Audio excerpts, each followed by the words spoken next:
Монголын ууц товч.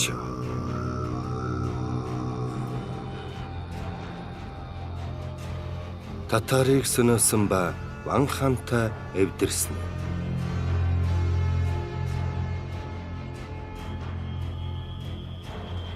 Чингис хаан тэнд тайчуудыг довтолж Авчубаатар, Хотун Орчаан, Будуудар зэргийн тайчуудын язгууртныг ургийн ураг хүртэл үнсэн товрог болгож хядав. Улс иргэний нүүлгэж Чингис хаан Хув хаяа гэдэг газар ирж өвөлжив. Суут богд Чингис хаан зах нутаг нутаглаж явахын цагт нэгэн өдөр дотоод 9 сайдан авч мөр хайж бараа харж яваад зарлиг болроо. Аль ч зүгээс ямар ч дайсан ирэх магадгүй 9 сайд минь 3 хэсэг болж яв гэж зарлиг болов. Эдний зарлигийг дагаж Зэлэм Чуумэргэн Шихий хотго гурвал нэгэн хэсэг болов. Боорч Бороохул Мухлай гурвал нэгэн хэсэг болов. Сүл тусны сорхон шар, бэсүүдийн зэв, ойрдын хар хөрүүгээ гурав нэгэн хэсэг болж гэрт үлдэв. Эзэн бусад 6 сайдан авч мөр хайж бараа гарч Чахархай хааныг арлаж Жалман хааныг өлгөөлж явтал эзний дороос халтар тэх хараан гүйхэд эзэн толбот бормороор довтлон гүйцэж агсан нумаа ангайлган татаж алтан сумаа алдлан тэлж алаг тэхийг атиртал харваж алсан даруйд ардах сайд нь амдан бууж авч анзгалахыг завдтал эзэн зарлиг болов. Үүнийг та нар өтөр өвчиж шар. Метр шар дэвсэг дээр гарч бараа харъя гэд одов. Тэнд эзний нойр хурч толбот борморны дэлэн дээр ташууран тулж унтаад нэг зүүд зүүдлөв. Чингис хаан сэрээд 6 сайдтан ирж зарлиг болроо. Нэгэн зүүд зүүдлөв. Бор зүрх минь бол хийв, богино хавирга минь шир хийв. Болзошгүй дайн ирэх нь бололтой. Өндөр уулын цаадах, өргөн шар талд 3 хар тухтай 300 дайсан байна. 300 дайсны хошууч Баатар нь зэд морин унаж, зэвд сумаан дэлж, бат хуйгаан өмсөж, бараан сахлаан илж, баруун тийш ширвэж, зүүн тийш ажиглаж, зүүн мэт жирвэлзэж, утас мэт уулалзаж явна. Энэ зүүд минь хэрв үнэн бол 6 сайд минь та нар яах вэ гэж асуув. Шихий хотог хэлв. Хол ойрыг харагч 2 хурцнуудаараа Монгол аймгийг мохтол, Мэргэд аймгийг мэгдэртэл, Тайчууд аймгийг дальдартал, сарын газрыг сарвчлан харж, жилийн газрыг жилвчлэн үзэж, хар нүдний цэцгийгээр хаан чамд туслая, эргэх нүдний харцаар эзэн чамдаан туслая гэв. Зэлэм хэлв. Өөхөх амиан хайрлахгүй, үгээр их малан харамлахгүй, үзэгдэх дайсныг халтартал дайрч, замдаан тохиолдсныг зад зохиж, мөртөөн тохиолдсныг мөлт зохиж, хар тугийг хамран авч, барьсан хүнийг байлдан алж, хийсгэх тугийг гიშгэн дэвсэж, урайнхаа тугийг уландаан гიშгэж, дайсны зүрийг даран сөнөөж, дахин босох чадлын мөхөө гэв. Чуумэргэн хэлв. Довтлон орох чадалгүй боловч тогтсныг баттгах чадалтай бий. Эрчлэн дайрах чадалгүй боловч эвдэрснийг сэлбэх чадалтай бий. Уйлхаа зантай Чуумэргэн бий. Уулгалан орох цаг болоход ухрах зүхтах магадгүйг урьдаас хаантан хэлий. Улс орноо тогтоосон хойно учиртай үгээрээ тусалж чадна. Хари дайсныг довтлох цагт хаан эзэн Чингис чамд хашир миний боломж төг хаяа боловч тус болно гэв. Боорч хэлв. Өрсөлдөн ирэх дайсны өмнөх замыг бөглөж, халдан ирэх дайсны харайх замыг хааж, ачид эзэн чиний ам биеийг хамгаалж, алтан жолоогийн чинь алдалгүй дагаж, хандсан зүгт чинь хагцалгүй явъя гэв. Бороохул хэлв. Харвах сумны халахвч болж, хангинах зэвийн бамбай болж, итгэлт эзэн чиний идэх бийд эртмэс бүү хүргэе гэв. Мухлаа хэлв. Дайсныг дарж олзыг оруулж, ирэх дайсны ирийг мохоож, буцах дайсныг бултыг хядаж, хөлөг морныхон сүүл дээгүр хөдөн манан татуулж, унсан морныхон дэл дээгүр ургах сайхан нарны улаан гэрлийг цацруулж, байлдаан бүхэнд ялсан баяртай сайхан мэдээг Баатар чамдаан хүргэе гэв. Чингис Шилдэг 6 сайдын шийдвэртэй үгийг сонсож, шарсан тэхийн махнаас шаламгайлан идэж дуусаад, шаргал морины цул буурыг шихий хотогт өгч, үдсэн зүүдний минь үнэн худлыг мэд гэж явуулав. Шихий хотог шунхан шаргал морийг унаад, тал газар тавиулж, тайг газар алхуулж, хөндөй газар хатруулж, хөвч газар сажлуулж, шар дэвсэгт хүрээд шалгаж сайтрахарвал бараан тугийн хийсгсэн балмад дайсны зэрэг бачимэг тулгархад Баатар шихий хотог байсан газрын зүг бачимд нь давхиж ирээд шар дэвсэг дээр цочмог гарч ирвэл 300 дайсантай бачимэг тулгарч уулзав. Тайчуудыг таньсангүй, мэрэгдийг мэдсэнгүй, Монголыг могтол харж чадсангүй. Хоошоо ганцхан хялам хийж үзэхэд эзний зүүдэнд үдсэн дайсантай адил мэт байна гэв. Тэгэхэд 6 сайд хуйгаан өмсөж, бамбаагаан зүүж, байлдаанд бэлдэж байтал дайсны цэрэг хурч ирэв. Сайд Баатар боорч, саарл мориндо мордож, самуун дайсны өмнөөс самбааг олж очоод санаа зэргийг асуурав. Та юун хүмб? Ёст хүн бол ёсон хэл, нэрт хүн бол нэрэн хэл гэвэл тэд өгүүлрүү. Нэр асуулцахаар ирээгүй бид, нэвширтэл байлдахаар ирлээ бид. Боорч хэлв. Надад учраан хэлбэл найрамдлаар өршөөж болно. Наадах тулах санаатай бол нарны галтай дэхлий гэв. Тэгэхэд цаадах хүн хэлрүү. Танд хэлэх сайн нэр бидэнд үгүй, тарвагчин загасчин хүн бид гэв. Тэгэхэд шихий хотог өгөөлрүү. Тэднээс үг асуух хэрэггүй. Таньсан тайчууд байна. Татгалцахгүй байлдъя гэв. Бороохол буунгүйж бор бамбаагаан авч богд эзнээ хамгаалан зогсов. Зэлэм хөндлөн итгээдээс илд барьж очоод мөртөө тохиолдсныг зам гартал завчиж 3 хар тугийг гулд татаж аваад уулан дээр аваачиж уруу харуулан хатгав. Чуу мэргэн хэдийн дутаажээ. Боорч урагшаан алалдаж явах зур хоошоо чуу мэргэнийг харж өгөөлрөө. Үе чуу мэргэн байц эзэн хааны төлөө ингэж зүтгэдэг билүү? Нүхнээс гарсан алаг дааг мэт годхийн зүгтх чинь юу гэвэл чуу мэргэн эргэж ирээд инээж өгөөлрүү. Зэргэлтэн байлдыг ихэд зэв дутаад байна гэвэл эзэн алтан саадгаасаа шунхт зэвэн сугалж өгөв. Чуу мэргэн шунхан зэвийг сомлон татаж, сонайлган дэлж, эргүүлэн татаж, эрхийдэн соож, эргүүлэн чиглүүлж, дайсны тэргүүнийг тасгарвж, зээрт халдсан морийг барьж ирээд эзэн доноолов. Эзэн тэр морийг унаж үзвэл нисэх шов, хийсгэх салхи мэт бай. Тэгээд зөрчих дайсныг цөхрүүлэн дарж, хатгалдах дайсныг загас суулгаж байтал бороохолын толгойд сум тусвал тэр доош унаж нумаан тэмтэрч аваад салдархал нь төшиж бамбаагаан алдалгүй барьж зогсон. Боорч урагшаан алалдаж байх зур хоошоо харж түүнд өгөөлрүү. Эрг хүн ганц суманд ундаг билүү? Эврэ цохиулсан ишиг мэт эргэлзэн салганах чинь юу гэвэл бороохол морныхон буруу талаас харьяаж мордоод халахвчаан барьж хайхралгүй байлдаж яв. Тэгээд халдж ирсэн дайсан алагдсан хүнийхээ хүүрийг авч дутаав. Эзэн зарлиг болруу. Буруу хандсан дайсныг яах вүлээ гэвэл боорч өгөөлрүү. Бурхан болсон хүнийг буйнаар үддэг, буруу хандсан дайсныг зэр-зэвээр үддэг нэхий гэвэл тэр үгийг эзэн зөвшөөрч нэхв. Цайтын цагаан талд дайсныг гүйцээд олон хонинд орсон чон мэтэд завчиж 100 хүнийг алав. 200 хүн дутаав.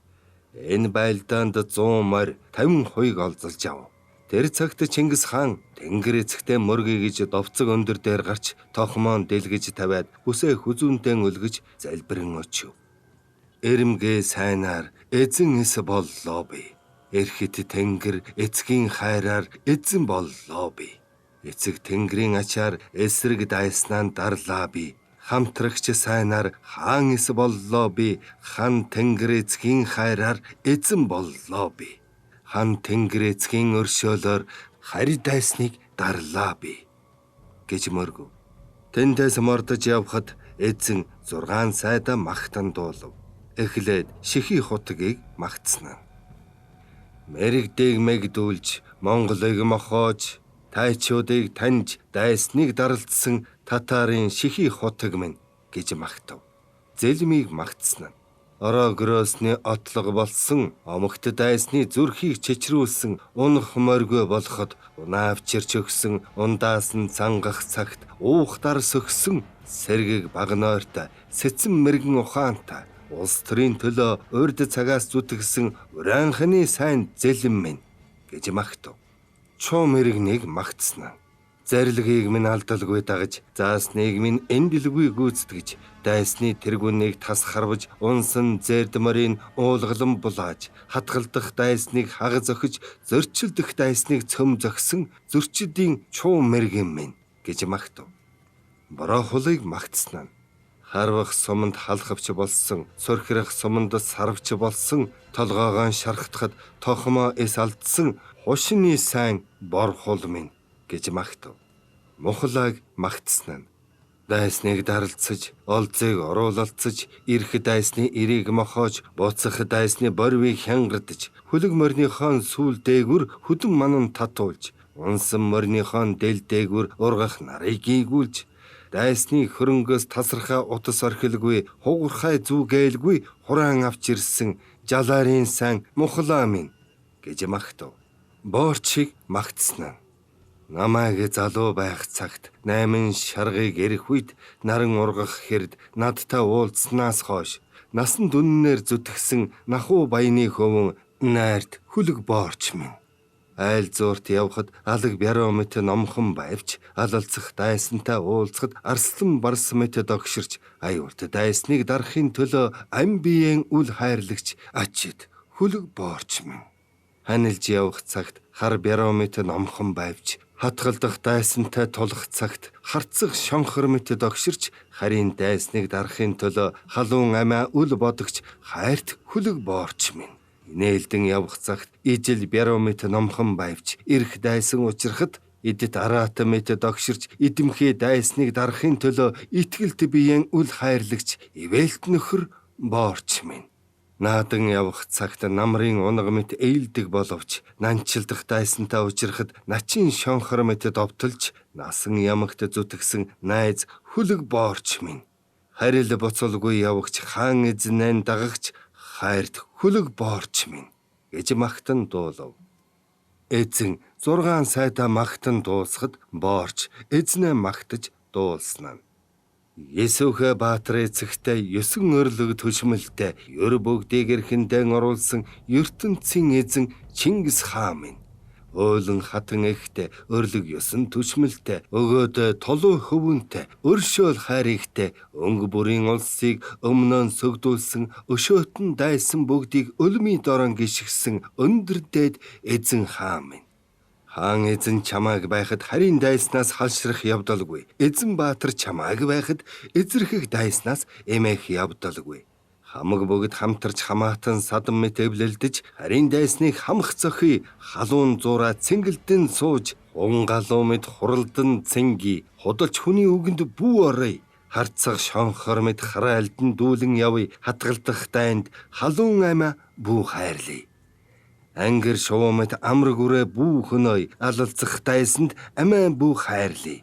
Элэг садан дотроо эв найрамдлыг бүү алдъя. Эзэрхэг дайсантай тулахад энэ бие бүү хайрлая. Хүлэг боорчийн дуулсан үг энэ бүлгээ. Суут богд Чингис хаан үд зур явган 300 тайчуудыг дарж эсэм мэнд гэртээ ирж эн хамгалан суув. Нүцгэн баарны ширээ төвгөн хөвөн алгнаая хоёртой элбэж тайчуудын ноён таргуудаа хэрэл тугийг ойд хоргодож байхад олж бариад тэр морвнож үл чадах тарган тул тэргэнд суулгаж эмүүжинд хүргэхээр авч явхад таргуудаа хэрэл тугийн хөвөөд дүүнар нэхэж булаан авахар ирэв. Тэднийг ирмэгц ширээ төвгөн хөдлөн ядах таргуудаа хөлбрүүлэн унгаж гэдрэг харуулан хэвдүүлж гэдсэн дээр нь сандайлд суугаад хутгаан сугалж өгөөлрөв. Хөвөөд дүүнар чинь чамайг булааж авахар ирэв. Хан чамайг одоо би эс алавч чамд нэгэнд халтсан тул намайг алах болно. Чамайг алавч нэгэн адил алалтах болно. Иймийн тул чамаар дэр хийж үхий гэж хутгын ирийг таргуудаа хоолоод тулгавал таргуудаа хэрэлтөг дүүнар хөвгүүддээ их дуугаар уйлан өгөөлрөв. Ширээт намайг алах гэж байна. Намайг нэгэн талбал миний хүүрээр та нар юу хийх вэ? Намайг алаагүй байхад даруй боцох түн Тэмүүжин намайг алахгүй. Тэмүүжнийг эзэнгүй нутагт орхигдоод байхад нүдэндээ галтай, нүүрэндээ гэрэлтэй сэргэлэн авьяастай хөвөн гэж би олж авчираад эмнэг үрээ даах сургах мэт сургаж хүмүүжүүлж явсан билээ. Тэр цагт түүний хялбар өхөлж чадах боловч өршөөж өсгсөн юм. Одоо Тэмүүжин түүнийг ухаандан ойлгож сэтгэлдээ сэнхэрч байгаа биз. Тэмүүжин намайг алахгүй. Та хөвөд дүү нар минь өхөд түргэн харих тун ширээт намайг алуу за гэж их дуугаар уйлан бархирвал хөвөөд дүүнарын сонсож хэлэлцэв. Эцгийнхээ амийг аврыг гэж ирсэн бэлээ. Гэтэл эцгийн минь энэ ширээт өвгөн албал хоосон амьгүй биеэр бид юу хийх вэ? Одоо алаагүйд буцъя гэж харив. Тэднийг далд ормогц тайчуудаас зугтаж одсон ширээт өвгөний хөвөн алаг наая хоёр эцэгтэй боцож ирв. Ширээт өвгөн хөвөдтэй хамт нийлээд таргуудаг аван хөдөлж хутуу хул нуг гэдэг газар хүрв. Тэнд наая өгөөлрөв. Бэд энэ таргуудаг барьж очвол Чингис хаан биднийг хан эзнээ барьж ирсэн итгэмжгүй ард гэж биднийг итгэж нөхөрлөхгүй. Харин хан эзэндээ халтсан харц ард гэж барьж алах биз. Одоо таргуудаг эндээс тавьж буцаагаад бид Чингис хаанд биеэр очиж ингэж хэлье. Бид Чингис хаан чамд хүчээн өгөхөр ирв. Бид таргуудаг барьж ирж явтал хан эзнээ харсаар байж харин хүнд яаж барьж өгөв гэж халшран өрөвдөж замдаа тавьж буцаагаад өөртөө таныг бишрэн дагахаар ирв гэж хэлээ гэвэл Наягийн үгийг эцэг хөвгөд зөвшөөрч таргуудаг хэрэл тугийг хутуу хол нугаас тавьж явуулаад ширээт өвгөн алаг наая хоёр хөвөний хамт Чингис хаанд хурч ирв. Тэдний ирсэн учрыг асуувал ширээт өвгөн Чингис хаанд өгөөлрөв. Бид таргуудаа хэрэл тугийг авчирч явсан боловч замд эзнээ харсаар байж харин хүнд барьж яаж өгөв гэж тавьж буцаагаад бид өөрөө Чингис хаанд хүчээ өгөхөр ирв гэв. Чингис хаан өгөөлрөв. Хан эзэн таргуудаг халдаж авчирсан бөгөөс хаандаа халтсан харц ардад итгэж үл болох тул харин та нарыг хамаатан садны хамт алах бүлгэ. Хан эзнээ хайрлсан халуун сэтгэл чинь харин зөв гэд нааяг дотнчлан өршөв. Түүний хойно Чингис хааныг Дэрсүүд гэдэг газар байхад Хэрээдийн жахаа хамбуу нөхөрлөхөөр ирв. Тэр цагт мэрэгд хатгалтахаар ирвэл Чингис хаан жахаа хамбуу хоёр хатгалдан байлдаж няцав. Тэнд түмэн түбэгэн олон дунгаад Хэрээдийн бутарсан иргэн Чингис хаанд дагаар ирв. Хэрээдийн Ван хаан урд Есүхэ баатартай сайхан ханилж анд бололцсон билээ. Анд бололцсон учрыг хэлбэл Ван хаан хурцаах ус өөрийг хан эцгийн дүү нарыг алаад авга гүр хантай эвдрэн тэмцэлдэж хараун хавцал гэдэг газар шурган хоргодож тэндээс 100 хүнтэй арайхын зугтаж Есүхэ хаан дэрвэл Есүхэ хаан түүнийг асран тэтгэж өөрийн биеэр цэрэг авч мордоод гүр ханыг хашин оронд дутаалгаж албат эргэд эд малыг Ван хаанд авч өгсөний тул анд амраг бололцсон бүлгээ. Түүний хойно Ван хааны дүү Эрхар ах Ван хаанд алагдахаас айж дутаан 8-ны Инанча хаанд очив. Инанча хаан цэрэг мордуулж ирэхэд Ван хаан зайлж 3 хоног дамжин тэнэж хар хятадын гүр хаанд очив. Тэр хантай бас эв тасраад уйгрын хот тангуудын балгасаар хэсвчлэн явж 5 ямаа шөргөлөн сааж тэмээний цус ханаж идсээр арай гэж гүсээвэр нуурт хурч ирвэл урд Есүхэ баатартай анд барилдсныг Чингис хаан сэтгэж Дахай баатар Сүхэхэ Жэвн хоёрыг элч болгон угтуулж бас дараа нь хэрлэнийхээс Чингис хаан өөрөө тосож аваад өлсөж турж ирэв гэж Ван хаанд Харьяат ардаас говчоор татж өгөөд өөрийн хүрээн дагуулж тэжжээ. Тэр өвөл хамт нууж Чингис хаан Хубахаяад өвөлжив. Тэр цагт Ван хааны дүү ноёдын хэлэлцэн. Энэ хан ах маань үр садан биднийг үнсээр хийсгэж болох өмхий санаа өөртөлсөн үл бүтэх хүн байна. Хайрын ах дүүгээ хамран алж барав хар хятадд бас хамгаалал гуйж шургав. Хамгуулсан хайрлахгүй харгислаж зовов. Үүнийг яах вүлээ? Урд 7 настай байхдаа мэрэгд иргэнд баригдаж харлаг ишгэн дах өмсөж сэлэнгийн буур хээрт очоод мэрэгдийн газар будаан үдэж амьдарч явсан билээ. Хурчаах ус буурыг хан эцэг нь мэрэг дэргэнийг байлдан дайлж хөвөнөө аварч ирсэн. Гэтэл энэ тойрол бас татарын ажаа ханд 13 настай байхдаа эхийн хамт баригдаж очоод түүний тэмээг хариулж явжээ. Тэндээс ажаа ханы хончин хамт оргож гэртээ ирэв. Түүнийхөө 8 нас айн дутааж сартаул газрын чуй мөрнөөр хар хятадын гүр ханд очив. Тэнд 1 жил болоод бас зайлж уйгар нутгаар тэнэж тангууд газраар зайлж 5 ямаа шөргөлөн сааж тэмээний цус ханаж идсээр ганц сохор халиумортой Тэмүүжинд ядж ирвэл Тэмүүжин хөвөн говчуур татаж түүнийг тэжээв. Гэтэл одоо тэр ингэж явснаа мартаад өмхийн элэг өвөртөлж явна гэж хэлэлцэв. Энэ хэлэлцсэн үгийг Ванханд алтан ашуг уламжлан айлтгав. Алтан ашугийн хэлсэн нь "Бэ энэ хувь ярианд оролцсон билээ. Гэтэл хан чамайг дэвчиж чадахгүй тул хамаг сонссноо айлтгав" гэжээ. Тэр үгийг хэлэлцсэн эл худуур, холбаари, ариун тайж зэргийн дүү ноёдыг Ванхан бариулав. Ванханы дүү жахаа хамбуу амжин дутааж 8-нд очив. Баривчлан авсан дүү нараа Ванхан нэгэн герт оруулж өгөөлрөв. Уйгар нутгаар тангууд газраар яаж явсан гэж та нар хэлсэн б? Та нар муусан юу гэж бодов гэд мөртөн нулимж гэрт байсан ард цөмийг босгон нулимуулж тэдний хөлгийг тавиулав.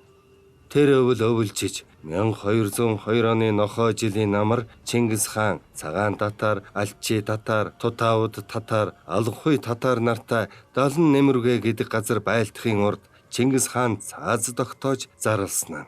Дайсныг дарах цагт олзонд бүү саатахтун дайсан нэгэнт дарагдвал тэдний юм хэзээч бидний олз болох тул хуваалдаж амжина. Хэрэг бид ухрахад хөрвөл анх довтолсон байрандаа дарив эргэж ирвэл зохино. Уг байранда эргэж ирээгүй хүнийг алдтугай гэж ийм засаг тогтоож зарлав. Далан нэмрүгэ гэдэг газар татартай байлдаж тэднийг дутаалгав. Тэднийг нэхэн байлдаж улхуй шүлүүгэлжид гэдэг газар эзлэн дагуулав. Цагаан татар, Алчи татар, Тутаауд татар, Алхуй татар нарын эрхтэн дээд язгууртныг дарж харьяат нарыг эзлэх цагт тогтоосон цаазыг алтан хучир даридаа гурвал зөрчиж олзон шунан байлдснаас саатжээ. Хэлсэн үгэндэн хүрсэнгүй, тогтоосон цаазыг дагсангүй гэж зөв хувлаа хоёрыг явуулж тэдний олзолсон адуу ба юмыг бүрнээ хураан авахуулав. Татарыг сөнөөж бүгдийг эзэлсэн хойно улсын иргэний яах тухай Чингис хаан алтан ургаан цуглуулж нэг гэрт ороод их зөвлөлдөөнийг хийв. Тэдний зөвлөсөн нь эрт цагаас нааш эцэг өвгдийг минь хорлсон энэ муусан татаруудыг эгнэгт дуусгахын тулд тэрэгний булд хэмжиж үгүй хийж устгая. Үлдсэн эхнэр хүүхдийг үүд бүр хувааж үрдийн боол болгоё гэж зөвлөлдөж тогтоод гэрээс гарвал татарын их чирэн бэлгүүтэйгээс асуурав. Та нар ямар үг зөвлөлдөв гэвэл бэлгүүтэй өгөөлрөв. Та бүгдийг тэнхлэгийн цүүд хэмжиж түүнээс өндөр нуруутныг цөмийг хятахаар тогтов гэв. Бэлгүүтэн энэ үгийг сонсоод их чирэн олон татарт тунхаг зарлаж хороо бэхлэлтэд цуглуулав. Тэдний бэхлэлтийг эвдэхийн тулд манай цэргүүд маш хохиров. Бэхлэлтэд цугласан татаруудыг арайгиж эзлэн авч тэнхлэгт чацуулан хятахад татар нар хүн тутам дээр авч өгье гэж хутаг ханцуулж байсан тул түүнээс бас манай цэргүүд их хохирчээ. Тэдгээр татар нарыг тэнхлэгт чацуулан хядаж дуусаад Чингис хаан зарлиг болров. Бид ургаараа их зөвлөлдөөн хийснийг бэлгүүтэй гаргаж хэлээд бидний цэргүүд маш их хохирлыг учруулав. Үүнээс хойш их зөвлөлдөөнд бэлгүүтэйг бүү оруул. Зөвлөлдөөн хийж байхад бэлгүүтэй гаднах хүүлийг захирч хэрүүл ба хулгай худлын заргыг шүүж байтугай. Зөвлөлдөөн төгсөж сархад дуусны хойно бэлгүүтэй даридаа 2 сая орж болно гэж зарлиг болов. Тэр цагт татарын их чирэнгийн охин Есүгнийг Чингис хаан өөрийн хатан болгож авав. Есүгэн хатан Чингис хааны өршөөлд орж өгөөлрөв. Хаан сойрхол намайг хүнд бодож асрах биз. Миний их чи Есү надаас дээр хан хүнд зохилдох гоо бүлгээ. Гагцхүү саяын бодлоонд хааш утсныг мэдэхгүй гэвэл Чингис хаан өгөөлрөв. Эгч чинь үнэхээр чамаас гоо бол түүнийг ирүүлээ. Эгчээ ирвэл чи зайлж суурин өгөх үү гэв. Есүгэн хатан өгөөлрөв. Хаан сойрхож эгчийг минь авчирч уулзуулбал би эгчтэй дарив зайлъя гэв. Энэ үгэнд Чингис хаан тунхаг зарлаж ирүүлбэл Есү хатан өөрийн хүргэнтэй хамт ойд дутааж явахыг бидний цэргүүд үзэж Есү хатныг барьж авчирсан ба эрен дутаажээ. Есү хатан эгчэн үзээд хэлсэн үгэндээ хурч босоод суусан суйрандаа суулгаж өөрөө доод этгээдэд суув. Есүгийн хатны хэлсэнтэй адил Есү хатан үнэхээр гоотул Чингис хаан анхааран өршөөж хаттын зэрэгт суулгав. Татар нарыг довтлон дуусгаж нэг өдөр Чингис хаан гэрийн гадна Есү хатан, Есүгийн хатан хоёрын дунд сууж ундууж байтал Есү хатан ихэд санаа алдав. Үүнд Чингис хаан дотроон сэжиг авч боорч мухлаа хоёр ноёныг урьж ирүүлээд өгөөлрөв. Та хоёр энд чуулсан бүх ардыг аймгаар нь болго. Бус аймгийн хүнийг өөрийн аймагт бүү үлдээх түн гэж зарлиг болов. Тэгээд бүх ардыг аймгаар нь ялгавал нэгэн залуу сайн эр аймаггүй үлджээ. Чи юун хөмб гэж асуувал тэр хүн өгөөлрөв. Татарын их чирэнгийн охин Есүг авсан хүргэн билээ. Дайсанд талагдахад айж дутааж явсан бүлгээ. Одоо дайн амирлав гэж сэтгэж ирээд олон ардын дотор танихдахгүй биз гэж санаж явлаа гэв. Энэ үгийг Чингис хаанд мэдүүлвэл хаан зарлиг болров. Тэр хүн хорт сэтгэл өвөрлөж ганцаар тэнсээр одоо энд ирсэн ажээ. Тэр мэт этгээдийг хэдийн тэнхлэгт чадсуулж хятсан биш үү? Юунаас буцна нүднээс далд болго гэсэнд түүнийг даруй алав. Мөн нохоожил Чингис хааныг татартаа байлдаж буй цагт Ван хам мэрэгдийг довтлохоор мордож тогтоо бэхийг баргуучин төхөмийн зүг үлдэн хөөж тогтоогийн их өвн төгс бэхийг алж тогтоогийн хутагтай чаалун хоёр охиныг ба хаттыг олзлон авч хутуу чулуун хоёр хөөнийг Харьяат иргэдийн хамт эзлэн авсан боловч энэ олзноос Чингис хаанд юухныг ч өгөв. Түүний хойно Чингис хаан Ван хаан хоёр 8 хүчгүүдийн Буйраг хамтаа байлдахаар морилж улаг тагийн сохог ус гэд газарт хүрвэл Буйраг хам байлдан ядаж алтай давн хөдлөв. Чингис хаан Ван хаан хоёр сорхог уснаас Буйраг хааныг нэхэж алтай давуулан Хомшин гэрийн өрөнгөө гол руу хөөж явв. Гэтэл тэдний Едэ товлог нэрт ноён харуул харж яваад бидний харуулын цэрэгт хөөгдөж уулууд тутаахад олмон тасарч баригдав. Буйраг хааныг өрөнгөө гол руу хон оруулж хишил башийн нуурт гүйцэж түүнийг тэнд сөнөв. Тэндээс Чингис хаан Ван хаан хоёр буцаж ирэхэд 8-ны Хүгсайв Сабраг Баатар Байдар голын бэлчээртэд цэрэг засаж байлтахаар тосож байсан ажээ. Чингис хаан Ван хаан хоёр мөн байлтахаар цэрэгэн засаж иртэл нэгэнт үдэш болсон тул маргааш байлдъя гэж засацгааж хонов. Гэтэл шөнийн цагт Ван хаан буусан газартаа гал төлж орхиод хар сүүл голыг өгсөн хөдөлжээ. Тэр шин жамууха Ван хаантай хамт хөдөлж яваад Ван хаанд өгөөлрөв. Тэмүүжин хэдийнээс 8-тай харилцаатай байсан бэлээ. Одоо бидэнтэй хамт эс хөдлөв. Хаан би бол хамаагүй хол нисэхгүй хайргунаа шувуу мэд хамт нэг газар байна. Харин миний анд Тэмүүжин бол хайрж нисэх шувуу мэд хааш яаш уран өднө. Хан чамаас одоо салж хард 8-д очих гэж харсаар зориуд хоцров гэвэл жамхын үгийг сонсож өвчгдаан Хүрэн Баатар өгөөлрөв. Чи юун дэмээ зосордож шудраг ахад үгэ ховлон хачилж байна гэв. Чингис хаан тэр шөн тэнд хоноод маргааш өглөө байлдах гэж босвол Ван хааны буусан газар хов хоосон байсан тул харин чи биднийг мэхэлж бууцанд хайсан байна гэд Чингис хаан хөдөлж эдэр алтайн бэлчрээр гэтэлж сааталгүй явсаар сайр хэрт очиж буу.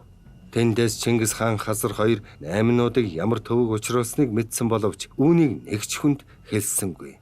8-ны Хүгсайв Сабраг Баатар Ван хааны хойноос нэхэж Сэнгүүмийн эм хөвөөд ба эд хөрөнгө албат ардыг цөм булан авч бас Ван хааныг Тэлгэту амсар гэдэг газар байхад нэхэн байлдаж зарим албат эргэн ба адуу малыг булан аваад буцжээ. Ван хааныг дагаж явсан мэрэгдийн тогтааугийн хутуу чулуун хоёр хөвөн тэр завшааныг дохиолдуулж албат иргэднээ авч сэлэнгийг чиглэн хөдлөөд эцэгтэй нийлэн очив. Ван хаан 8-ны Хүгсайв Сабраг Баатартай дийлэгдээд Чингис хаанд элч явуулж хэлүүлсэн нь. 8-нд эд хөрөнгө ба эм хөвүүдэн булаагдав би. Хөвөн чамаас 4 хүлэг баатран ирүүлэхийг гуй. Миний албат эргэн ба эд хөрөнгийг авчирч өгнө гэжээ. Чингис хаан цэрэг засаж боорч мухла, борхол, чулуун 4 хүлэг баатраа цэргийн хамт илгээв. Энэ дөрвөн хөлөг баатрыг эрхийн урд улаан хус гэдэг газар сэнгүүн байлдаан хийж байгаад морныхон гоёыг шархтуулж баригдахад хүрч байтал Чингисийн дөрвөн хөлөг очиж түүнийг авраад албат хөрөнгө ба эм хөвөд бүгдийг аварч өгөв. Тэр цагт Ван хаан өгөөлрөв.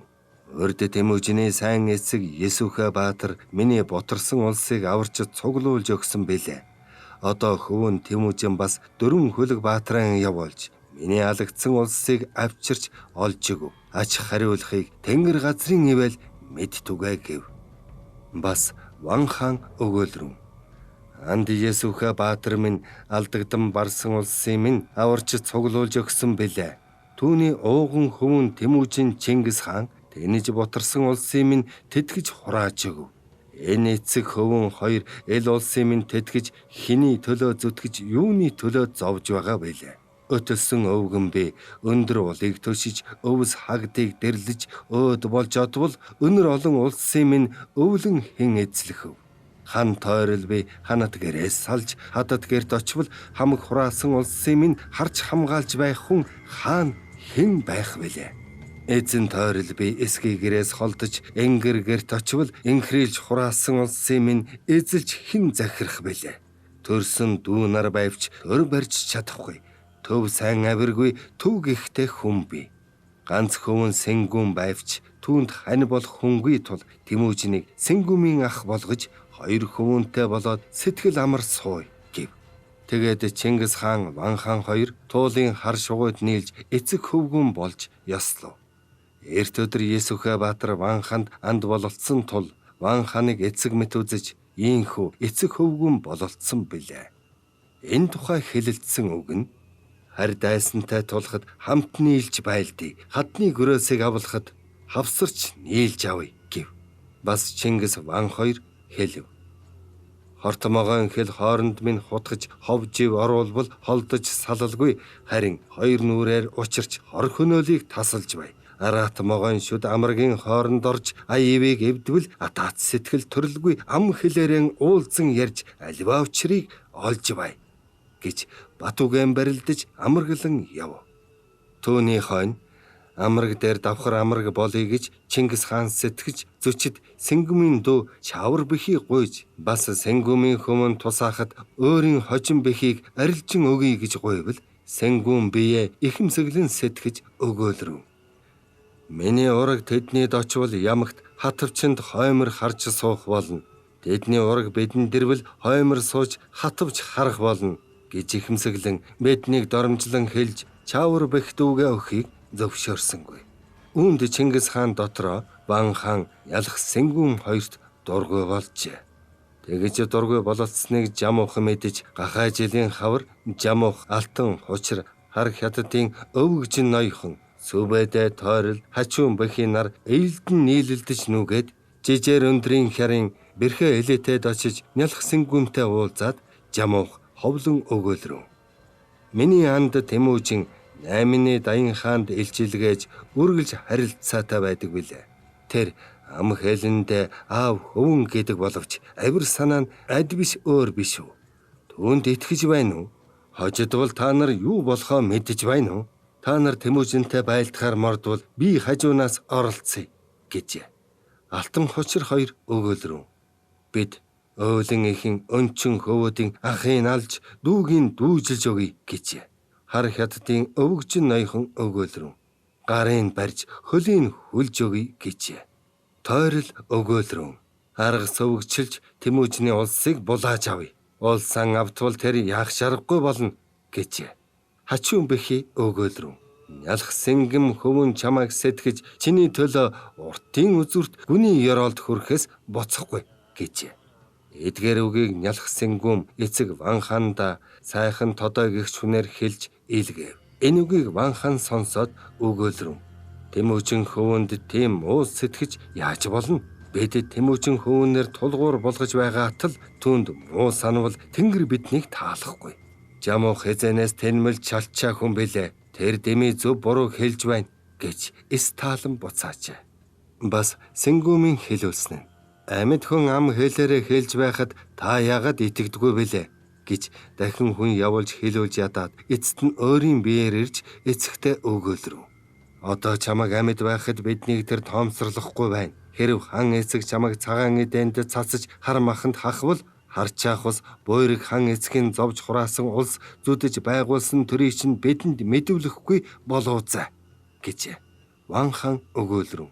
Өр хөвнөө яаж хөнөөх вэ? Үнэхээр тулгуур болж байгаа түнд муу сэтгэвэл Тэнгэр биднийг үл таалах болно гэвэл хүмүүн ялхсангүй муурлаж үүд хаян гарав. Жиж Ван хаан хүмүүн сэнгүүмийг хайрлаж урьж ирүүлэн өгөөлрөн. Тэнгэрт үл таалагдхаас айж хүмүүнээ яаж хөнөөхөв гэсэн бэлээ. Та нар чадах бол юу үйлдэхээ өөрсдөө мэдтүгэ гэж. Тэндээ сэнгүм өгөөлрөн. Мөнөөхөндөд манай чаавар бэхи гуйж байсан бэлээ. Одоо багалзуур идгэж өдөр болзож ирүүлээд түүнийг барьж авъя гэв. Тэгэж хэлэлцэж тогтоод чаавар бэхийг өгье. Багалзуур идэхээр эрэхтэн гэж Чингист хүн хэлгээв. Тэр ёсоор Чингис хаан 10 хүн дагуулж Ван хаанд очих замын зуур Мэнлэг эцгийн герт хонвол Мэнлэг эцэг өгөөлрөв. Мөнөөхөн бид чаавар бэхийг гуйвал биднийг доромжилж өгсөнгүй билээ. Одоо багалзуур идгэж гинэт ойрхон жигтэй. Саяхан ихэмсэглэн биднийг тоохгүй байсан хүмүүс гинэт яагаад чаавар бэхийг өгөх болов? Үүнд сэжигтэй явдал байна. Хүмүүн чи болгоомжлох хэрэгтэй. Одоо хавар болов бидний адуу туранхаа байна. Адууга таргалмагц очие гэж шалтгаглаж энэ хэргийг хойш тавьбал ямар гэсэн Чингис хаан түүний үгийг авч өөрөө очисонгүй. Бухата, Хэрата хоёрыг багалзуур идгэж явуулаад Чингис хаан Мэнлэг эцгийн гэрээс буцав. Бухата, Хэрата хоёрыг очмогц сэнгүм нар бидний хэрэг мэдэгдэв маргааш эрт хамарч барий гэв. Тэнхүү барих гэж хэлэлцэж тогтсныг алтны дүү их чирэн гертэн ирж өгөөлрөв. Маргааш өглөө Тэмүүчнийг барихаар шийдэв.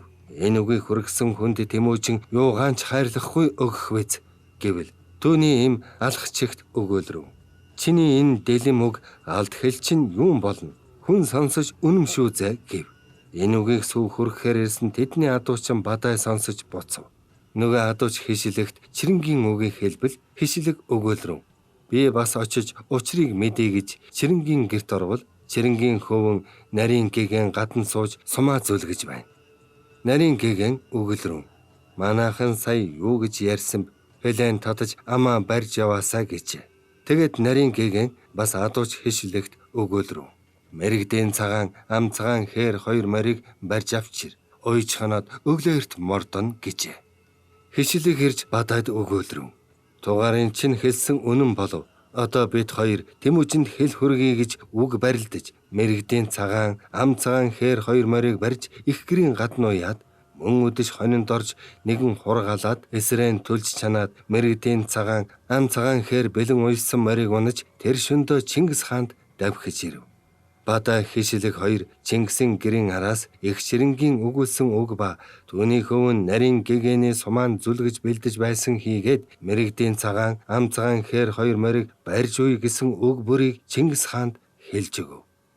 Бас бада хишилэг хоёр өгөөлрөв.